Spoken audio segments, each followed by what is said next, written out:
ಸುಮಾರು 12 ಕೋಟಿ ರೂಪಾಯಿ ವೆಚ್ಚದಲ್ಲಿ ನಿರ್ಮಾಣವಾಗುತ್ತಿರುವ ಕದ್ರಿ ಮಾರುಕಟ್ಟೆ ವಿಳಂಬ ಕಾಮಗಾರಿಗೆ ಸ್ಥಳೀಯರು ಇಲ್ಲಿನ ಮಾರುಕಟ್ಟೆ ವ್ಯಾಪಾರಿಗಳು ತೀವ್ರ ಆಕ್ರೋಶವನ್ನ ವ್ಯಕ್ತಪಡಿಸಿದ್ದಾರೆ. ಜನತೆಗೆ ಅನುಕೂಲವಾಗಲಿ ಎನ್ನುವ ನಿಟ್ಟಿನಲ್ಲಿ ಸುಸಜ್ಜಿತ ಮಾರುಕಟ್ಟೆಗೆ ಪಾಲಿಕೆ ಈಗಾಗಲೇ ಕದ್ರಿಯಲ್ಲಿ ಶಿಲಾನ್ಯಾಸ ನಡೆಸಿ ಕಾಮಗಾರಿ ನಡೆಯುತ್ತಿದೆ. ಆದರೆ ಆಮೆಗತಿಯಲ್ಲಿ ಕಾಮಗಾರಿ ನಡೆಯುತ್ತಿರುವುದಕ್ಕೆ ವ್ಯಾಪಕ ಅಸಮಾಧಾನ ಕೂಡ ವ್ಯಕ್ತವಾಗುತ್ತಿದೆ. ಕದ್ರಿ ರಸ್ತೆ ಪಕ್ಕದಲ್ಲೇ ಇದೀಗ ತಾತ್ಕಾಲಿಕ ಶೆಡ್ ನಿರ್ಮಾಣ ಮಾಡಿ ವ್ಯಾಪಾರಿಗಳಿಗೆ ಅವಕಾಶವನ್ನ ಮಾಡಿಕೊಡಲಾಗಿದೆ. ಆದರೆ ಇಲ್ಲಿ ಮಳೆಗಾಲದಲ್ಲಿರುವ ಸಮಸ್ಯೆಗಳು ಒಂದೆರಡಲ್ಲ. ಅಲ್ಲದೆ ಸೂಕ್ತ ಪಾರ್ಕಿಂಗ್ ವ್ಯವಸ್ಥೆಯೂ ಇಲ್ಲದೆ ಗ್ರಾಹಕರು ಸಮಸ್ಯೆಗೆ ಕೂಡ ಒಳಗಾಗುತ್ತಿದ್ದಾರೆ. ಇನ್ನು ಮಾರುಕಟ್ಟೆ ವಿಳಂಬ ಕಾಮಗಾರಿಗೆ ಅಸಮಾಧಾನ ವ್ಯಕ್ತಪಡಿಸಿರುವ ಪಾಲಿಕೆ ಕಾರ್ಪೊರೇಟರ್ ಎಸಿ ವಿನಯರಾಜ್ ಅವರು ಮಂಗಳೂರಿಗೆ ಸುಸಜ್ಜಿತವಾದ ಮಾರುಕಟ್ಟೆಯನ್ನ ನಿರ್ಮಿಸಿಕೊಡಬೇಕಾದ ಅಗತ್ಯ ಮಂಗಳೂರು ನಗರ ಪಾಲಿಕೆ ಮುಂದಿದೆ. ಆದರೆ ಇಷ್ಟೊಂದು ತಡ ಆಗಲು ಕಾರಣವೇನು? ಕೊರೋನಾ ಲಾಕ್ಡೌನ್ ಸಂದರ್ಭದಲ್ಲೂ ಕಟ್ಟಡ ಕಾಮಗಾರಿಗಳನ್ನು ನಡೆಸಲು ಜಿಲ್ಲಾಧಿಕಾರಿಗಳು ಅನುಮತಿಯನ್ನ ನೀಡಿದ್ದರು. ಆದರೆ ಮಾರುಕಟ್ಟೆ ನಿರ್ಮಾಣ ಕಾಮಗಾರಿಗೆ ವೇಗ ನೀಡಲು ಸ್ಥಳೀಯ ಶಾಸಕರು, ಮೇಯರ್, ಜನನಾಯಕರು ವಿಫಲರಾಗಿದ್ದಾರೆ. ಇದಕ್ಕೆ ಕಾರಣ ಏನು ಎಂದು ಅವರು ಪ್ರಶ್ನಿಸಿದ್ದಾರೆ.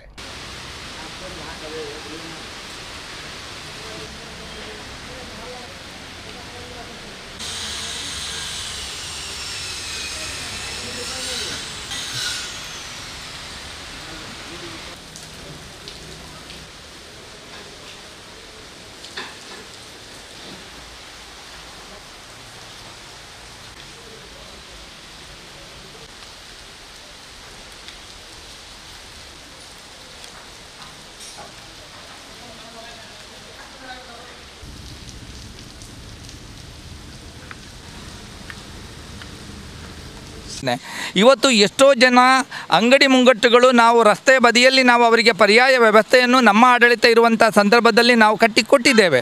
ಆದರೂ ಕೂಡ ಅಲ್ಲಿ ಆ ವ್ಯಾಪಾರಸ್ಥರಿಗೆ ಸರಿಯಾದ ರೀತಿಯಲ್ಲಿ ಒಂದು ಉತ್ತಮವಾದ ಸೇವೆ ನೀಡಲಿಕ್ಕೆ ಅವರಿಂದ ಅಲ್ಲಿ ಆಗ್ತಾ ಇಲ್ಲ. ಯಾಕೆಂತೇಳಿದರೆ ಅದು ಸುಸಜ್ಜಿತವಾದಂಥ ಒಂದು ಕಟ್ಟಡಗಳಲ್ಲ, ಏನೋ ಒಂದು ತಾತ್ಕಾಲಿಕವಾಗಿ ಪರ್ಯಾಯ ವ್ಯವಸ್ಥೆ ನಾವು ಮಾಡಿಕೊಟ್ಟಿರುವಂಥದ್ದು.